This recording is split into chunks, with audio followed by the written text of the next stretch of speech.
мисля, че много от нас, американците, са разглезени. Ако ние не се бориме да се пазиме тия права, ще ги загубиме. И Америка е единствената държава, където има такива права. И ако ние ги загубиме, ние няма къде да отидем. Това, което аз забелязвам с българите, е, че независимо дали си българин или не, ако ти си човек, който е борбен и обича да се бори, ти ще успееш независимо къде те сложат. Българите мисля, че трябва да почнат да се борят за повече права, да имат самите българи, самия народ, да има хора, които представят народа, защото... Добре дошли в Америка по български. Това е подкаста, в който ви разказваме уникалните истории на уникалните българи в САЩ. Всичко за успехите, за смелите решения, за трудностите и за американската мечта. Днешният гост ни е Катрин Иванов, също позната като Miss Fix-It. Mrs. Fix-It. Днешният гост ни е Катрин Иванов, също позната като Mrs. Fix-It, българка в Невада, активна общественичка и кандидат за Nevada State Assembly District 42. Човек, който не просто живее в Америка, е избрал да участва и да говори и да се бори за промяна тук. Ще говорим за това как се изгражда глас в нова държава, как се влиза в политиката като имигрант и защо понякога най-голямата смелост е да кажеш нещо друго трябва да се оправи. Имаме доста неща за оправяне. Катрин? Да, въпреки че сме в Щатите и тук има неща за оправяне, да. Добре дошла в подкаста. Благодаря ти, че отдели време. Аз знам, че си в средата на кампания и времето ти е ценно, така че много ти благодаря, че си тук. Благодаря, че ме поканихте. Невероятно удоволствие да споделиме какво правиме тук и как други българи могат да помогнат, и ако имат желание, и как те могат да станат по-активни, за да се чуе нашия глас по-силно. Да, аз съм един от българите, които не е много активен в политиката, така че имам малко нърч в тази посока и се надявам ти да ми го дадеш. Напълно те разбирам, защото до 4 години аз въобще не бях активна в политиката, защото смятах, че след като първият ми сблъсък с политиката беше когато родих преди 18 години и когато разбрах, че дори school board е politically elected и всичко е very politically on the school board. И тогава аз реших, че ще сложа моите деца в частно училище и си мислех, че с това проблемите ми приключват. Изобщо не се съобразих с факта, че моите деца ще срещнат много повече приятели, които са от нормални училища, които са минали през лошата скул система в Невада. Ние сме easily 48 to 50 out of 50 states consistently for the last 10 years. И с това нещо аз си мислех, че съм си решила проблема, докато не осъзнах, че много неща ми напомнят на България и причината, че аз се махнах от България е, че не ми харесваше как нещата се развиват там. И не можех да си... Мисълта, че децата ми ще трябва да живеят в същата политическа обстановка, както е в България, е абсолютно недопустима за мене. И ако това беше, което исках за децата ми, аз щях си седа в България и се оправям много по-добре, поне знаех как да се оправям там с нещата, като дойдат my way. Да. Разкажи ми малко за това. Откъде тръгна всичко в България? Как дойде в Америка? Преди колко години? Преди близо 30 години. До година ще са 30 години. Дойдох първо на работа. Аз работех към Американско посолство и оттам разбрах за други възможности за работа. И дойдох на работа и след това останах и работих над документите си. Станах American Citizen. Мъжа ми дойде от България да се опита да ме върне в България, ама после му хареса. И не ме върна, той остана тук. Да, супер. Кога усети, че не просто искаш да живееш тук, но искаш да си част от политиката? Преди колко години? Преди 4 години отидах на един funny enough, има снимка моя в Review Journal Лас Вегас, с кърпа на главата ми, защото аз излезнах от банята, когато получих меседж. И аз не обичам много social media, не съм много актив там, но имам много групи текст меседжи лично ми пращат. И аз винаги казвам, че Господ си знае работата, защото аз също не давам вкъщи да се гледат телевизионни канали. Имаме телевизор, гледаме програми, но не се гледат телевизионни канали. И по законите, те като правят спешна среща на консула, трябва да го обявят поне 24 часа. Но понеже аз нямах нищо общо с политиката, аз не ги знам тия закони и аз си гледам на текст меседжа спешна среща, след 1 час се събират да решат дали ще ни задължат да носиме маски и да имаме ваксини. И така както аз го разбрах, че срещата е буквално свикана 1 час преди да има среща. И аз тогава работех това, което ние наричаме graveyard, което е през нощта. Да. И си мислех, те нарочно го правят, за да не може достатъчно хора да отидат да говорят и да се противопоставят на тия неща. И аз нямам идея за какво става въпрос, обаче аз набързо ще отида и няма да говоря, нищо няма да правя, само ще седа там за калабалък. Даже не си изсуших косата с хъблията на главата. Даже моите приятели викат, какво беше тази чолма? Защото като стигнах там, аз съм вярваща. Не съм фанатичка, но съм вярваща. И като стигнах там, нямаше никакъв народ отпред. И аз много се очудих, защото си викам, нали, трябва да има някакви хора тук, но нещо ме подбутна да отида вътре да видя. И викам, чакай да влезна вътре да видя в стаята какво става. Въпреки че бях закъсняла с 1 час, това, което не знаех, че тия срещи продължават по 7-8-9 часа. И когато влезнах вътре, също помислих, че няма достатъчно народ, защото не бях фамилиар че по принцип имаш по 3-4 души и този път имаше към 200 души. Но ми се стори много празно, защото местото може да поеме може би 500 души и аз викам, тук ще седна, няма нищо да говоря, само ще седна да съм в калабалъка. И като седнах, те обявиха, че ще съкратят времето вместо 2 минути разговор за хората, ще дават 1 минута. И въобще не разбрах как аз оказах първата да говоря и да им кажа аз какво мисля за това, че ни съкръщават времето на говорене. След това се наложиха да спрат митинга заради мене. I end up на новините. Сина ми беше малко направо, като ме видя на новините, вика, майко мила. И аз му казах спокойно, твоите съученици няма да знаят, че съм аз. Въпреки, че аз нямам канали, хората ми пратиха линк. Така че успях да видя. Беше emotional, но аз тогава разбрах, че комунизъм е много близко в Щатите. Има го, защото комунизъм не е само millions dead at one point. Communism starts with това не можеш да говориш, това не можеш да правиш, задължително вземи това лекарство, прави каквото ние ти казваме. Да. И в крайна сметка аз не дойдох тук, за да правя каквото държавата ми казва. Това може и в България. Да, можех да си го там. Даже там сигурно щях да знам как да манувър better. Да. Супер, много готина история. Как изглеждаха първите ти години като емигрант тук? Ами, първите години бяха много добре, защото на тия години всичко е добре. Аз бях 23, като дойдох. Тогава живеех в Майами.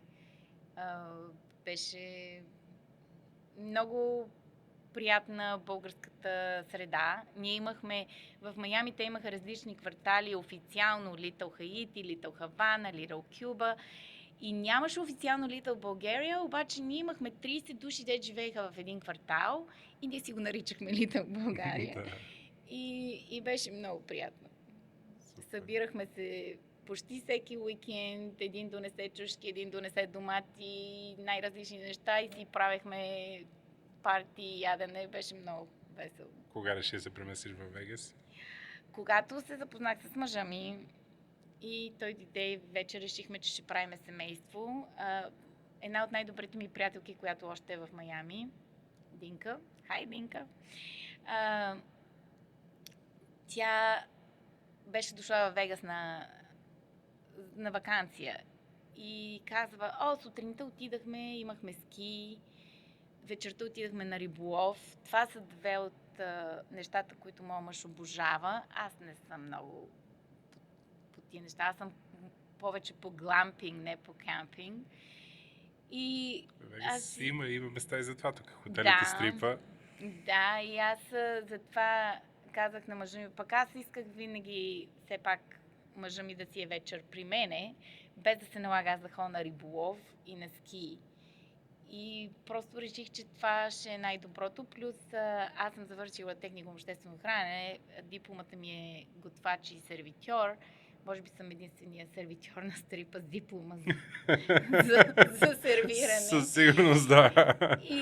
И реших, че чух, че те имат много добри здравни застраховки, добри заплати и така решихме се с мъжа ми да дойдем и да се пробваме и останалата е история, както казват.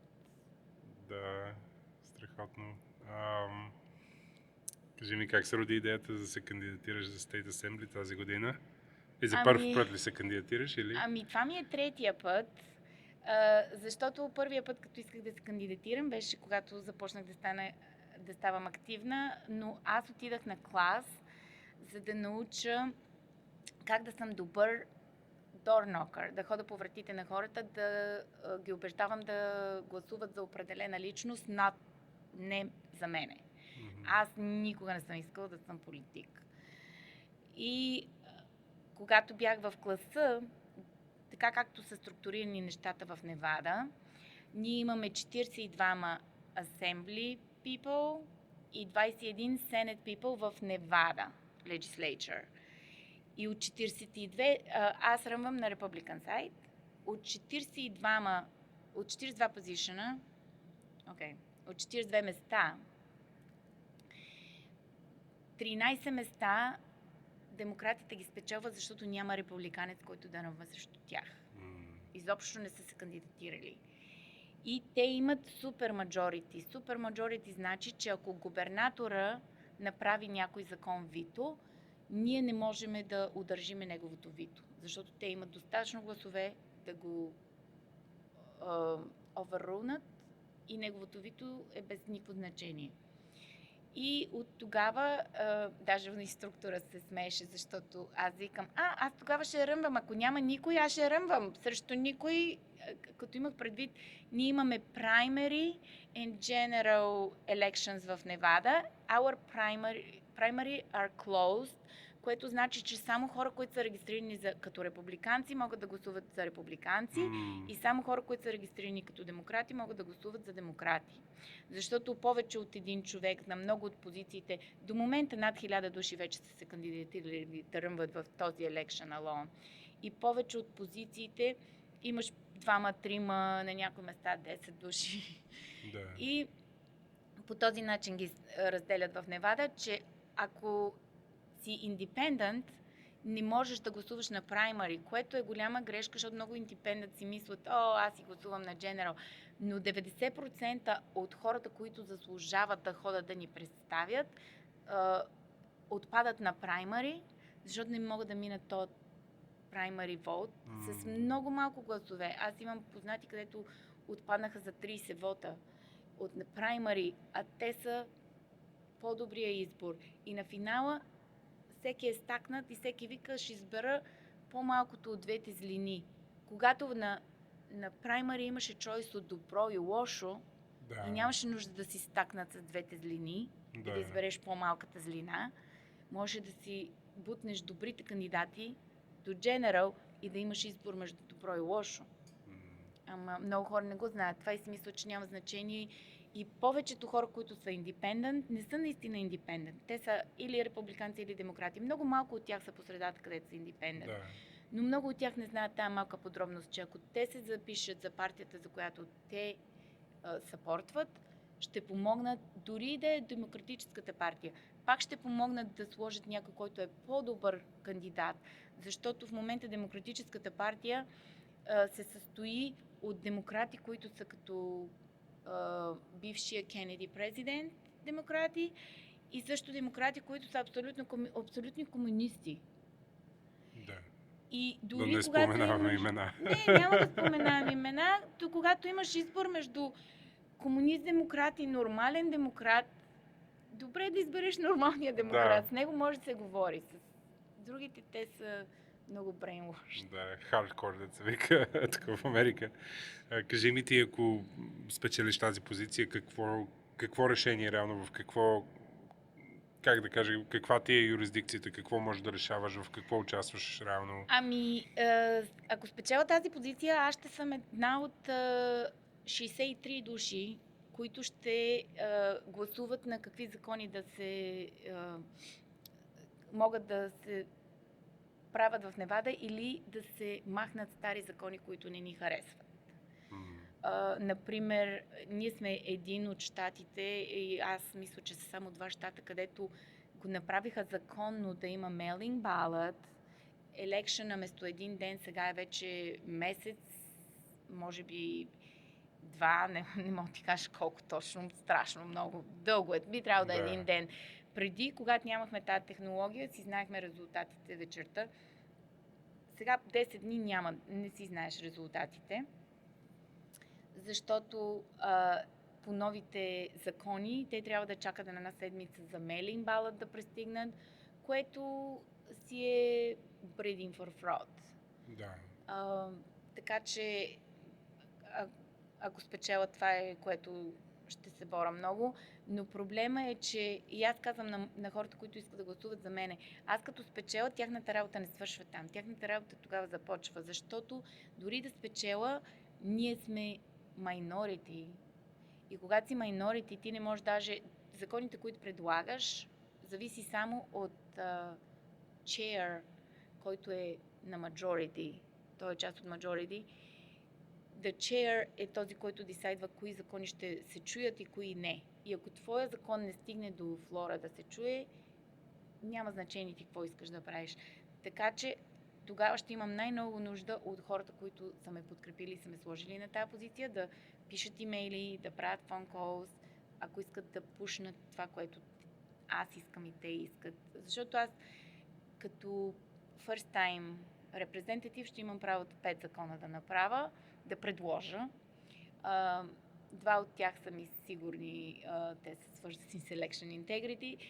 Другите 3 искам да ги оставя на хората, които ще репрезентвам, да ми кажат какво искат да пушна, защото все пак това не е позиция за мене, това е позиция да репрезентвам други. Да, страхотно. Много интересно. Кажи ми, кое е най-трудното нещо по време на кампания за тебе? Аз имам моя Ахилис хил, така да се каже. Ахилесовата ми пета е, че ми е много трудно да моля хората за пари. А те това го считат като един от факторите, че си много добър политишън, който let's face it, аз не искам да съм толкова добър политишън, просто искам да променя някои неща. И ми е много трудно, след като толкова години съм се борила за всеки един цент, който съм направила в живота си, да се обърна и да почна да искам пари, но ще трябва да се науча, ако искам да успея, защото моя опонент in general вече има над $250,000 събрани и аз се надявам просто тя да не ги използва. Защото аз не съм толкова страшна за нея. Да. Защото един друг детайл има, че когато ръмвах за пръв път в тази позиция, статистиката беше, че в моята ерия, защото тя е лимитирана на колко души могат да гласуват за мене, всеки дистрикт е горе-долу от 40,000 души. И в моя район тези 40,000 души са това, което те го наричат D plus 19. Значи те са 19 точки напред, което когато тръгваш за election, it's almost guaranteed, че няма да спечелиш от моята страна. Когато аз съм I am R-19, Републикан минус 19, те са демократ плюс 19. Но тогава аз си направих плана за long term, че ние никой няма да обърнем тия места, където ни трябва да спечелиме majority републиканците, ако не се файтваме места, които изглеждат, че не са победими, но просто ще отнемат няколко елекшени. И още тогава си направих long-term план и от тогава до сега аз съкратих 50% от разстоянието. Тази година сме Democrats плюс 10, което също се счита за много трудно да обърнеш, но не невъзможно. 19 се счита невъзможно, D плюс 10 имам шанс. Вече съм толкова близко, че мога да го помериш. Браво. Кажи ни, ако някой иска да гласува за тебе или да те подкрепи с donation, по-скоро, как може? Има ли уебсайт? Как се случват нещата там? Уебсайта ми е mrsfixit.us. Само American Citizens могат да донейтват. За съжаление, защото значи това подкаст. Не, нищо, ние обучаваме и другите. Само American Citizens могат да донейтват. Green Card не могат. Те не могат и да гласуват също, така че предполагам оттам идва това правило. Има логика. Плюс това не искаш други държави да казват какво ще се прави в Америка, да не го тази тема да я оставим на страна, да не я почвам тази тема. И другото, което е, дори да не живеят в моя район, дори да живеят в Чикаго, дори да живеят където и да живеят, за мен е този закон, където има mail-in ballot, аз го наричам кенсър. И ако аз не влезна да го извадя този кенсър оттам, други щати ще започнат да го копират и ще стане по-зле навсякъде. Така че дори да са в други щати хората, които могат да донейтват за мене, те имат полза да ми помогнат да го махнат този кенсър преди да се е разпространил. Страхотно, надявам се повече хора, които са българи с американско гражданство, всички щати, гледайте, нека подкрепим една страхотна българка. Кажи ми, Mrs. Fixit, откъде идва, какво значи? Когато ръмвах за пръв път, се помолих на Господа. Аз съм разказвала тази история на английски и някои хора ми се подиграват, I don't care, защото хейтери винаги ще има. Да, и както казвам, аз играя за Audience of One. I perform for Audience of One. Помогни ми с българския транслейшн, ако можеш. И това е Господ. Защото аз се считам за много благословена. Когато се молих за мъжа ми, буквално молитвата ми беше, защото преди да срещна мъжа ми, аз имах много молитви, които Господ отговори на тях и преди мъж ги изпълни, само да стигна до момента да разбера, че не е точно това, което съм искала. Това съм си мислила, че искам, ама не е точно. И буквално някой път се обръщам и викам, ти знаеш по-добре от мене, що ми го даде това, нищо, че го исках. Но когато се молих за мъжа ми, тогава молитвата ми беше, Господи, ти го избери мъжа за мене. И когато срещнах мъжа ми, аз тогава не знах, че ще ми е мъж, obviously, но с течение на времето, и дори сега съм вече 20 години с него, той има такива качества, че ако аз се бях опитала да създам идеалния мъж за мен, щях да изпусна половината от тия качества. Просто не можех да си представя човек с такива качества. Нямаше и да се сета. И когато стана време за аз да кандидатствам, Катрин Айванов, малко сложно да запомниш, ако си американец. И аз се молих и викам, Господи, моля ти се, дай ми някакъв никнейм, защото дай ми някакъв прякор, който да се запомня лесно и също да репрезентва за какво съм аз и да е шорт, кют, късичък, такъв лесно да се запомня. И тази вечер мъжа ми се прибира вкъщи, аз се моля сутринта, мъжа ми се прибира вкъщи и почва да се оплаква, което ме накара да се заслушам, защото моя мъж никога не се оплаква. That's miracle.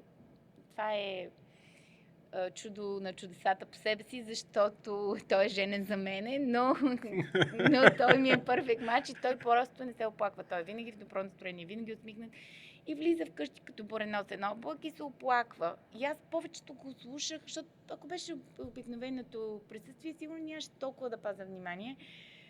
Но се заслушах, защото се опитвах да разбера какъв е истинският проблем, защото той не се оплаква.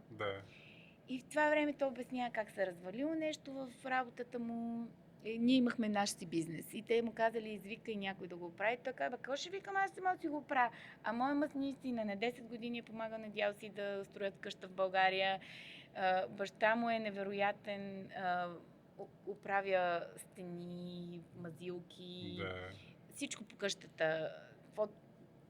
Когато беше в Майами, се беше научил да прави фърничър от скрач, от парче дърво ти прави кабинети. Той пък самия е завършил Вилхем Пик и е много добър с коли. Ние имахме used car business at the time. И те започнали да му викат Мистер Фиксет. И той вика, те ми се смеят и ми викат Мистер Фиксет. Аз буквално чух Angels singing и само викам така, thank you. И той вика, какво thank you? Викам, ами ако ти си Мистер Фиксет, that makes me Mrs. Fixit. И той тогава не го хвана, но още в началото не го използвах като име, защото когато подадеш документите за офис, имаш право да използваш прякор. Да. Но аз не знаех дали те ще съгласят да ми дадат този прякор, да го използвам. И когато отидах, на всички други никой не им казва нищо за прякора, моя прякор го разследваха 5 пъти. И го позволиха. Обаче като го позволиха, някой друг, като го видя, някакъв мъж си беше написал Мистер Фиксет. След това, като ръмва другата година си беше измислил друг прякор. А сега тази третата година пак някой се е написал Мистер Фиксет, да окажа не е моя мъж. Да. И това е the wrong, той е импастър, Мистер Фиксет. Много готина история. Кажи ми, ти като имигрант в политиката в Америка, има ли предразсъдъци срещу тебе? Имаш ли някакви такива коментари или нещо такова от хората? Ами, да ти кажа честно, аз не мисля, че някой... не мисля, че съм направила чак такива големи вълни. И много хора не харесват моя акцент, ама и много хора го харесват. Така че то винаги ще има хора, където те съпортват и където не те съпортват. Не съм видяла специални предразсъдъци за това, че идвам от друга държава. Напротив, много виждам обратното, че много хора казват, американците не разбират за какво говориш, историята ти е невероятна. Мен ми се ще да живеем в такова време, където не би трябвало да си използвам историята. Даже се чуда, ние няма да го направим, защото сме за всеки да си избира какво да си прави в живота. Ама си мислех, ако има начин да ги изпратиме 18 годишните за година, да отидат я в България, я в Чайна, я в където се си искат, Венецуела, всичките тия страни, където те си мислят, че всичко е много по-добро, да работят там, но не да работят с заплатите и помощта от родителите им от щатите, ами да се опитат да живеят там на тамошните заплати и да работят техните часове и да не могат да кажат 2 думи на кръст на никой, не защото не говорят език, защото нямат правото да говорят. Да. И да се върнат тогава в Америка да разберат те какво всъщност имат. И какво... Факта, че те не си учат Конституцията, когато не си учиш правата, си ги губиш, не си учат Bill of Rights, не си учат как тия документи са написани, как е стигнало тия неща да станат в тази държава. И те са ни докарали до този момент, в който момент мисля, че много от нас, американците, са разглезени. Да. Тия, които са родени тук, по-разглезени, отколкото тия, където сме дошли първо поколение. Но ако ние не се бориме да се пазиме тия права, ще ги загубиме. И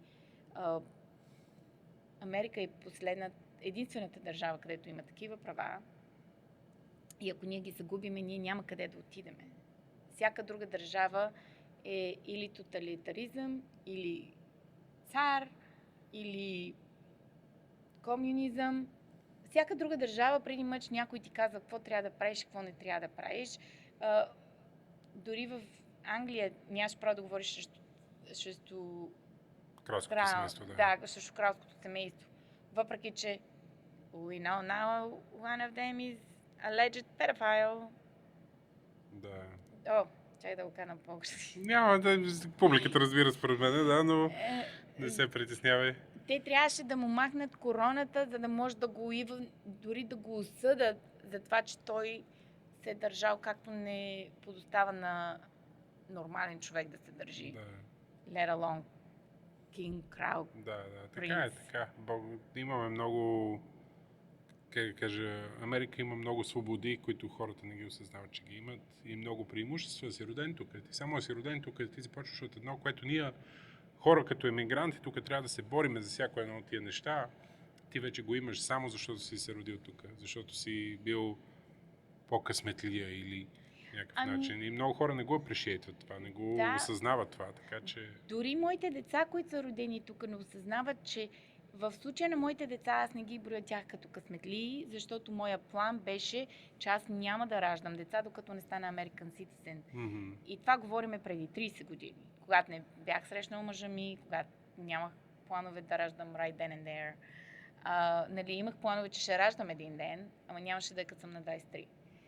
И исках аз да стана American Citizen и децата ми да са родени to American Citizen Parent, защото аз не исках моите деца да имат лейбъла of Anchor Babies, ги наричат тук. Идват много туристи да родят тук, децата им да са Citizen, и те се закачват за тях да получат Citizenship.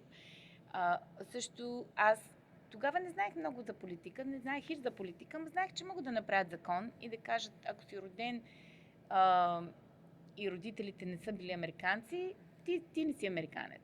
Това могат да го направят, ако искат. Те просто ги мързи да го направят. И аз исках да съм сигурна, че моите са американци, каквото и да направят. Кажи ми, има ли нещо, което американците могат да научат от българския дух? Или култура? От българската култура, може би, защото ние имаме много богата култура. Ние сме 13 века назад. Историята ни върви от 13 века, от преди 13 века. От българския дух днешните американци имат какво да научат от българския дух. Не тези, които са основали държавата. Те са имали същия дух, ако не и по-борбен. И това, което аз забелязвам с българите, е, че независимо дали си българин или не, ако ти си човек, който е борбен и обича да се бори, ти ще успееш независимо къде те сложат. Дали ще в България, дали ще в Китай, дали ще в Америка. Защото аз това го научих преди време. Имах познати, където работеха в Канада и се върнаха. Всичките имаха много пари, като се върнаха. Бях си събрали голямо количество пари. Всички отвориха бизнеси и повечето от тях си загубиха бизнесите. Сега са на буквално държавни помощи.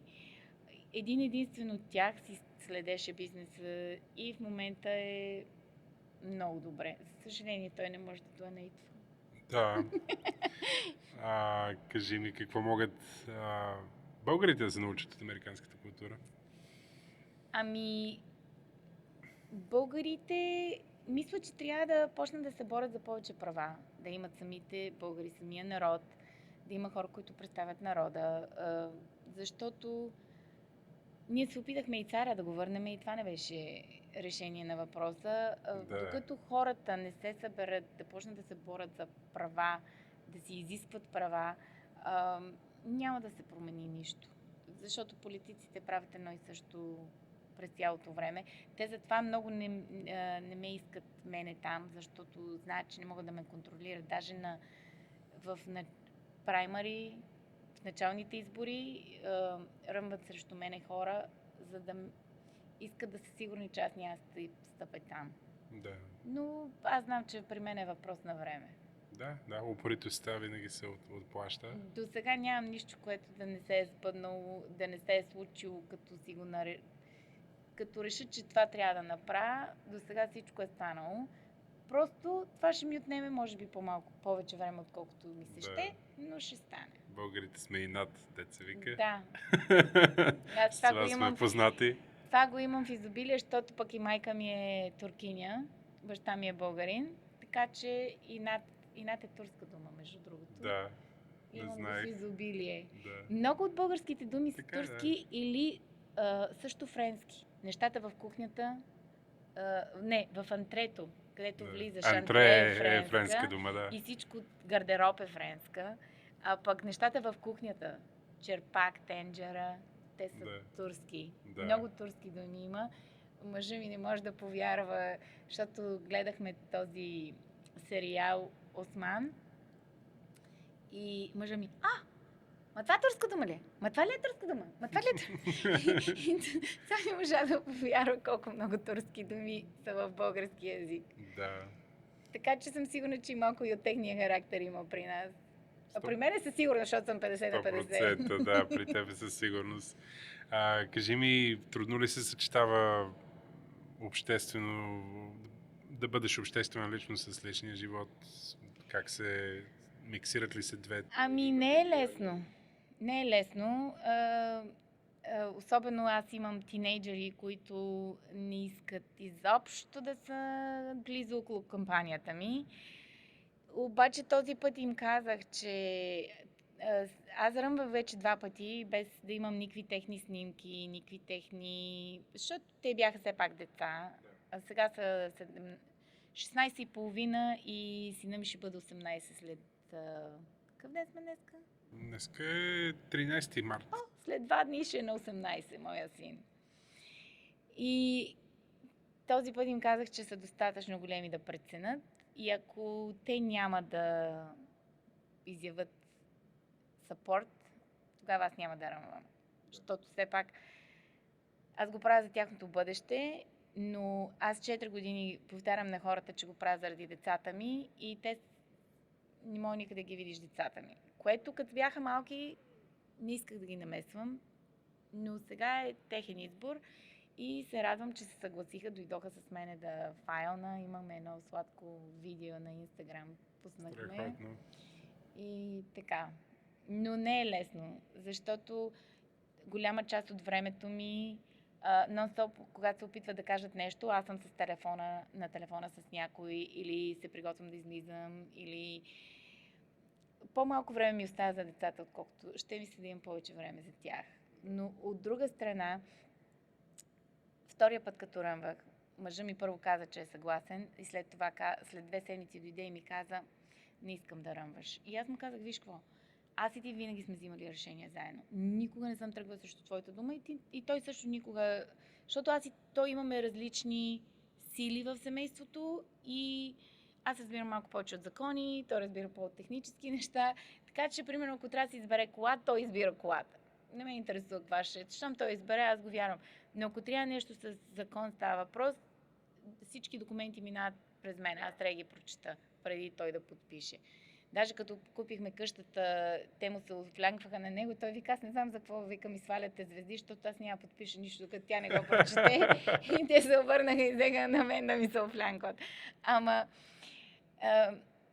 когато той ми каза, че не искам да ръмвам преди последния път, като ръмвах, не сега, и аз му казах, ако беше дошъл при мене преди 2 седмици, 100% щях да се съгласа с тебе.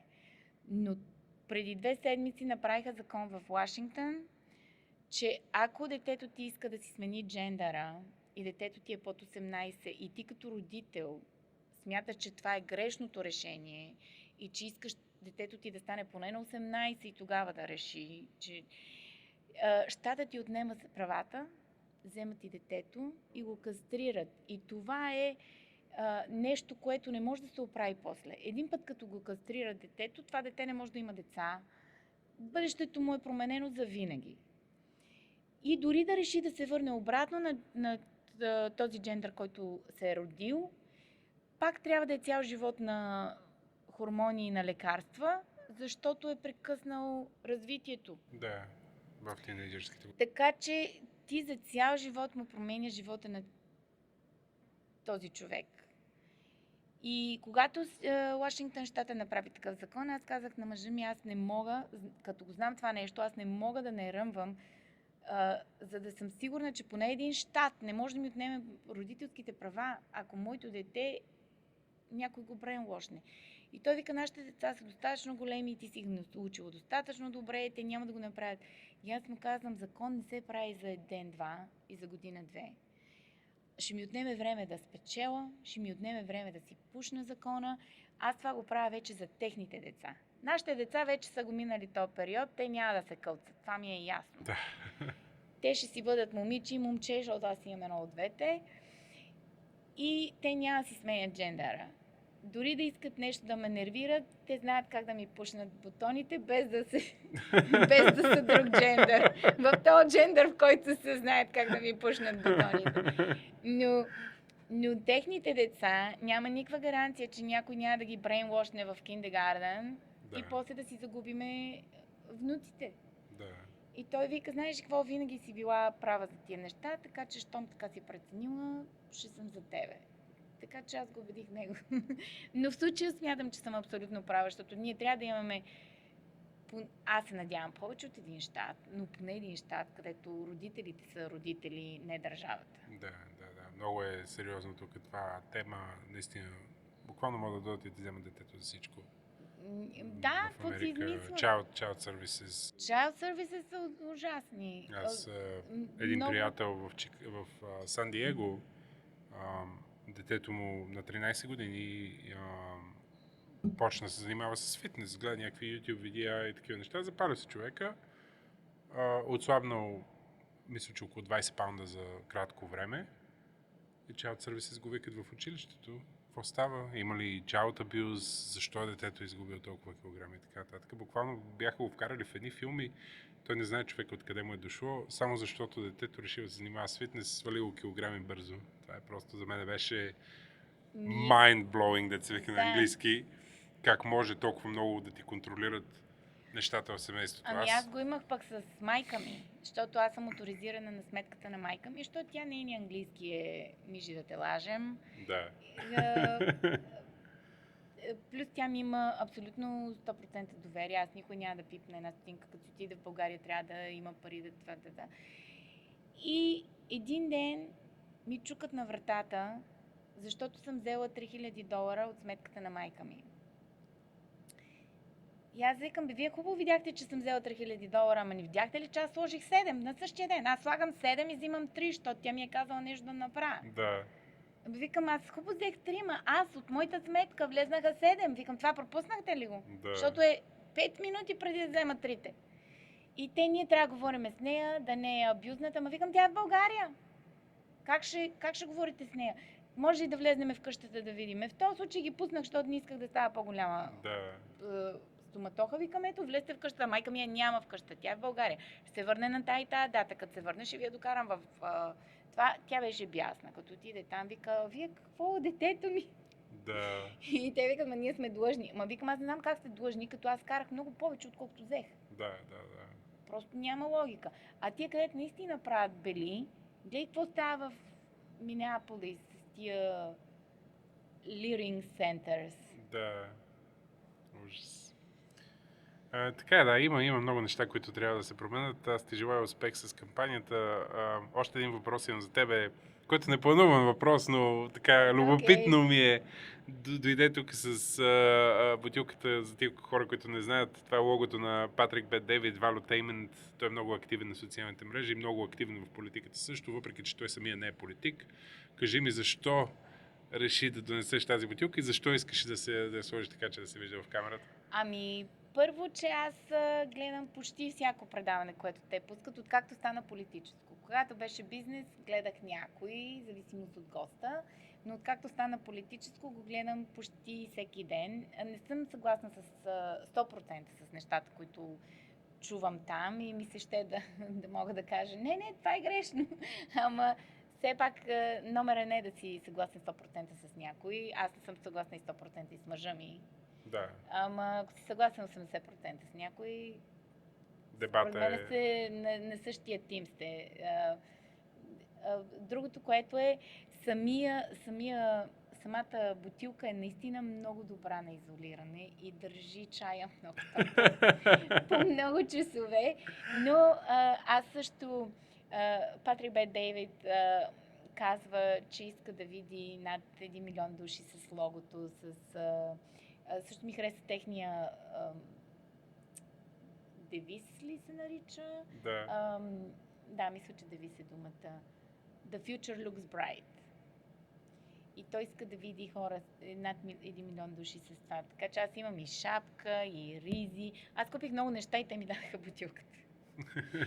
Но наистина от всичките бутилки, които имам, тази е най-качествената, но ние можеше да изберем да не покажем логото, но аз мисля, че той прави много... Той е едно место, където хората могат да отидат да чуят от двете страни, различни, той слуша различни хора, дори като му казват, няма и този гост, няма да слушаме, той не се влияе от това, който му е интересен, го слуша. И поради тази причина аз исках да покажа и съпорт към него. Ще го тагнем отдолу по това видео, дано да види. Но да, какво... Така, отиваме вече към края на подкаста. Аз се опитвам да ги държа около 45 минути до 1 час, за да зрителите да имат време да ги изгледат. Не искам 3-часови подкасти, не съм Джо Роган още. Не. Но кажи ми, ако някой млад човек те гледа в момента, дали било в България, дали било тук, какво би им казала и с какво искаш да те запомнат? Всеки човек има нещо различно в него, нещо юник. Не се опитвай да си като всички останали. Запази си това, което си юник. И ние сме родени с това нещо. Както моите двете деца, ще кажеш, че са от различни родители, са толкова различни, но те си бяха родени преди да можеха да говорят, техните характери са вече видими. Да. Сина ми е чувствителен, дъщеря ми не толкова. Тя си мисли, че е вечно права. Чуда се откъде ли го е взела това. Да, характеристика, откъде ли е дошла. Но, когато имаш нещо, което те прави различен, запази го, дори когато пораснеш. Облягай се на gut feeling, на това чувство. Особено жените са много силни с това вътрешно чувство. Ние буквално сме създадени това чувство да ни помага да си предпазваме децата. Да. Когато имаш това усещане, нещо не е вред, нещо не е вред. Да. Но когато пораснеме, много от нас ставаме политикли корект и се опитваме да казваме неща, да се правиме да ни харесват тия, да ни харесват уния. Аз мисля, че трябва да си такъв какъвто си, да си устояваш на твоето и да се бориш за правата си. Браво! Уникално. Настръхнах. Така да, бъдете уникални хора, не се опитвайте да се вписвате в нещо само защото е популярно или защото някой ви е казал, или запазете си уникалните черти. Това е, което ни прави хора, това е, което ни прави различни, това е, което ни прави индивидуални. Така че много, много добър съвет. Аз направо браво. Ако иска някой пак да те подкрепи, кажи си уебсайта, Instagram, social media, каквото искаш, както искаш, където хората могат да те намерят. Сега ще помоля българите, защото аз имам Instagram и X акаунт и нямам много последователи на тях, защото не обичам social media. Но трябва да го направям. Аз имам campaign strategist, не campaign... забравих какво ги наричат. Моя приятелка ми каза какво да правя, преди мъч. Да. И те могат да се запишат, да ме следват там и когато поствам неща, да слагат лайк и комент, за да може да стане по-вайрал, защото това няма значение от коя държава си. Да. За това българите в България могат да ми помогнат. А пък американските българи могат да... българите американци могат да донейтват на mrsfixit.us. И ние в Вегас имаме над 7000 българи. По $1 да дадат. Ще ми помогне страшно много. Пък да не говорим в Щатите колко са. Ако всеки българин даде по $1, направо съм сигурна, че ще спечеля тази кампания. Да, доколкото знаеш, има ли някакви други българи на политически позиции в Америка? Аз не съм чувал. В Америка постнаха преди няколко дни в българското списание не съм сигурна как се казва жената и не съм сигурна каква позиция, защото всеки щат има различни правила и са различни позиции, въпреки че те правят почти едно и също, но самите наименования на позициите са различни. Така че и аз не съм сигурна дали нейната... Не, тя е апойнтната.